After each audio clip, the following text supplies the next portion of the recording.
Eric de Turckheim is from Switzerland, and he's in the race this year. And his boat, 2 days to go, is in the water at the CYC, but it doesn't have a mast.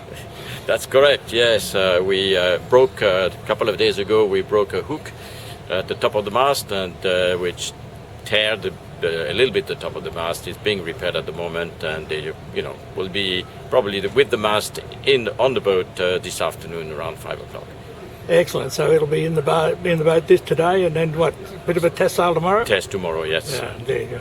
Now the teasing machine, yes, is quite an interesting boat. Can you give us a bit of background on the boat itself?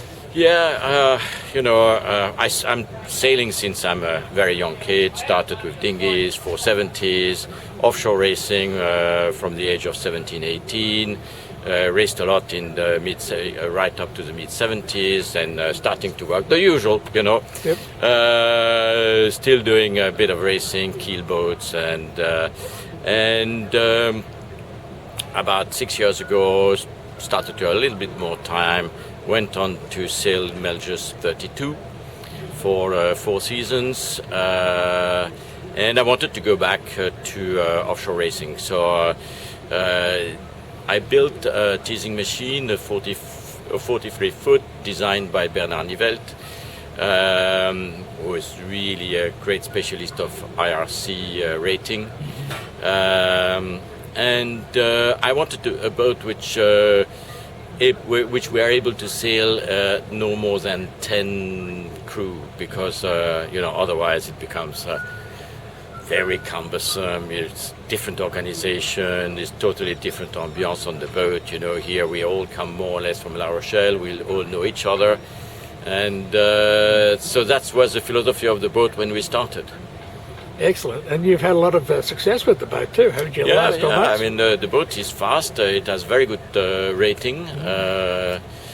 Cowes Week, you came first, and we won the Cowes Week. We won the Channel race overall. Mm-hmm. We were second in our class on the Fastnet.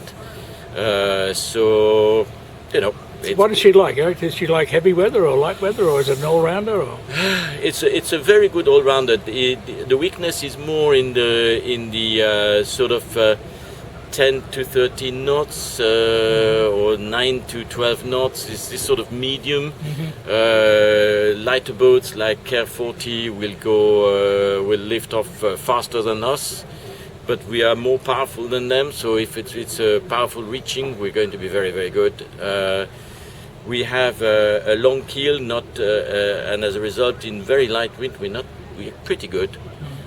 So it's really quite complete boat. I mean, we have obviously you are never absolutely perfect, but overall it's a very good boat.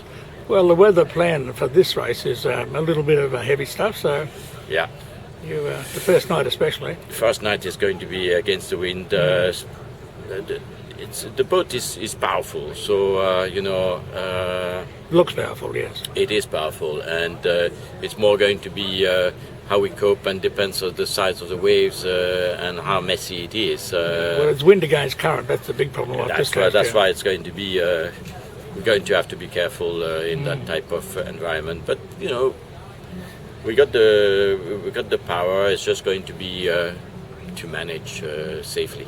Coming from Switzerland, whereabouts do you do all your racing? In France? Or? In France. In fact, my parents started to go to this island of La Rochelle called Ile de Ré.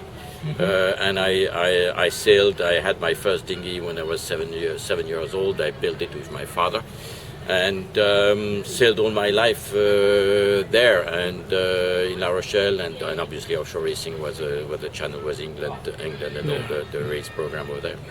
So what's that brings you here? Why the Hobart race? Why did you want to do this? Well, when you've been offshore racing, Sydney Hobart is always the dream. You have to do it. Yeah. So whenever you can fulfill your dreams, do it. That's what I've done.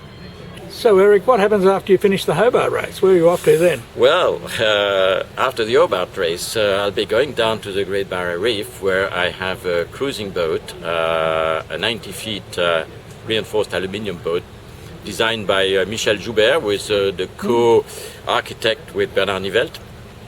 And it was another of my dream was to originally build a boat to go down to Antarctica with 2 dinghies on the deck and do a regatta with the 2 dinghies in Antarctica. And we did it. You did? We did it. When did you do that? That was 2 years ago. Magnificent. Yeah, 2013. What did you call the regatta? Oh, it was just with a friend, you know, a friend of mine. We dropped, and there was not a lot of wind, and they had plenty of little ice cube all over. So we were sort of racing, bang, bang, bang. It was so funny, but it was great to do, you know. So. Getting worried about leopard seal getting on the dinghy. So so Wild it's broaching. yeah, no. So it's you know, with that boat we've gone down to the Falklands twice, to Patagonia, Antarctica, then went up all the way up to Alaska, down, and now we're doing a bit tour of the Pacific before going back to Antarctica at some point. And You're going back down there, are you? some maybe 2018 or something like that. So no. Keep going. Oh, You know. excellent, excellent. So now you're in the up in the Barrier Reef. Yeah. So what, you'll just sort of, you know, rock around there for a while? Yeah, it's just rock around there for 10 days or so before going back. Oh, you'll enjoy that. Yeah, I'm sure. Have a great trip. Thanks.